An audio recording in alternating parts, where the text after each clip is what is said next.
এর আগে ডিমের কিন্তু অনেক রকম রেসিপি শেয়ার করেছি, তবে এই রেসিপিটা একেবারে ইউনিক বলতে পারেন। এটা ভীষণই সুস্বাদু হয়েছিল, ভাত রুটি দুটোর সাথেই অসম্ভব সুন্দর লাগবে। আমি আজকে শেয়ার করব ডিমের মালাই ভাপা কিংবা এগ মালাই ভাপা। নমস্কার বন্ধুরা, মায়ের রান্না অ্যান্ড ব্লগ চ্যানেলে আপনাদের সকলকে জানাই অনেক স্বাগত। আজ হাজির হয়ে গেলাম দারুণ স্বাদের রেসিপি নিয়ে। আমার এই রেসিপিটা দেখার জন্য কিন্তু ফুল ভিডিওটা দেখতে হবে, নাহলে কিন্তু কিছুই বুঝতে পারবেন না কিভাবে তৈরি করলাম। তো চলুন ঝটপট শুরু করি। তার আগে যারা এখনও চ্যানেলটাকে সাবস্ক্রাইব করেননি তারা অবশ্যই চ্যানেলটাকে সাবস্ক্রাইব করে পাশে থাকা বেল আইকনটা ক্লিক করে রাখবেন। তো প্রথমেই আমি এখানে নিয়েছি 3টে মতো ডিম। এখানে পোলট্রির ডিম নিয়েছি, তারপরে নিয়েছি একটা টমেটো আর ক্যাপসিকাম। এরপরে ক্যাপসিকাম টমেটো কেটে নিয়েছি এরকম ছোট ছোট কিউব করে, আর পেঁয়াজ কুচিয়ে নিয়েছি, আর লঙ্কাগুলো কিন্তু মাঝখান থেকে চিড়ে নিয়েছি। এরপরে একটা পাত্র নিয়ে তার মধ্যে ডিমগুলো কিন্তু ফাটিয়ে নিচ্ছি, তাতে কিন্তু খুব সহজ হয়ে যায় রান্নাটা করতে। আমি কিন্তু ডিমগুলো ফাটিয়েই রান্নাটা করব। তারপরে একটা মিক্সিং জারের মধ্যে দিয়ে দিলাম 2 রকমের সর্ষে, কালো সর্ষে এবং সাদা সর্ষে, আর দিয়ে দিলাম পোস্ত, কাজু বাদাম, কাঁচা লঙ্কা আর সামান্য লবণ। এরপরে সামান্য জল দিয়ে একটা স্মুথ পেস্ট তৈরি করে নিচ্ছি। তো দেখুন বন্ধুরা, খুবই স্মুথ করে পেস্টটা তৈরি করে নিয়েছি। এরপর সরাসরি গ্যাসে একটা কড়াই বসিয়ে তার মধ্যে দিয়ে দিলাম পরিমাণ মতো সর্ষের তেল। পুরো রেসিপিটা আমি সর্ষের তেলে করছি, চাইলে আপনারা রিফাইন্ড অয়েল দিয়েও করতে পারেন। তারপরে তেলটা গরম হয়ে গেছে। তেলটা গরম হয়ে যাওয়ার পরে কিন্তু আমি ডিমগুলোকে দিয়ে দিচ্ছি। ডিমগুলোকে দিয়ে আমি ভুজিয়া করে নেব। ভুজিয়া বলতে এখানে একদম ছোট ছোট ভুজিয়া করলে হবে না, ভুজিয়াটা একটুখানি বড় টাইপের করতে হবে। দেখে বুঝতেই পাচ্ছেন আমি কিন্তু এরকম কেটে কেটে দিচ্ছি, আর খুব বেশি কিন্তু একেবারেই ছোট করবেন না। দেখে বুঝতেই পাচ্ছেন এরকম একটু বড় বড় করে কিন্তু ভুজিয়াটা তৈরি করে নিতে হবে। তো দেখুন ডিমটা ভাজা হয়ে গেছে। এরপরে কিন্তু ডিমটাকে তুলে রাখছি, আর ডিমটা মাথায় রাখবেন খুব বেশি ভাজবেন না, নাহলে কিন্তু ভীষণ শক্ত হয়ে যাবে সেটা, আর খেতে একদমই ভালো লাগবে না। তারপরে ওই কড়াইয়ের মধ্যে আবারও পরিমাণ মতো দিয়ে দিলাম সর্ষের তেল। তেলটা গরমও হয়ে গেছে।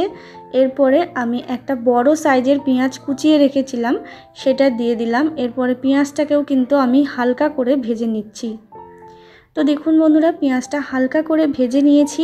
পেঁয়াজটা কিন্তু খুব বেশি লাল করে ভাজবেন না, এই রেসিপিটার মধ্যে কিন্তু সমস্ত উপকরণ হালকা করেই ভাজা হবে।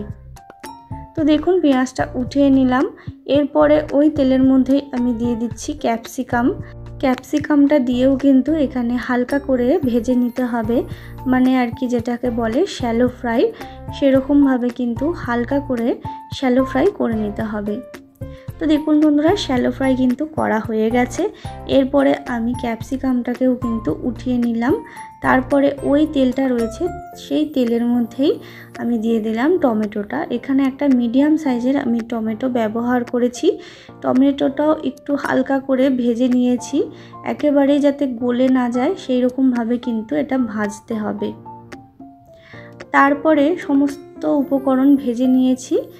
এরপরে একটা টিফিন বক্স নিয়েছি স্টিলের, সেই টিফিন বক্সটার মধ্যে কিন্তু আমি সমস্ত বেটে রাখা মশলা দিয়ে দিলাম, মানে সর্ষে দিয়ে যেই মশলাটা পেস্ট করে রেখেছিলাম সেটাই দিয়ে দিলাম। আর দিয়ে দিলাম এখানে ফ্যাটানো টক দই।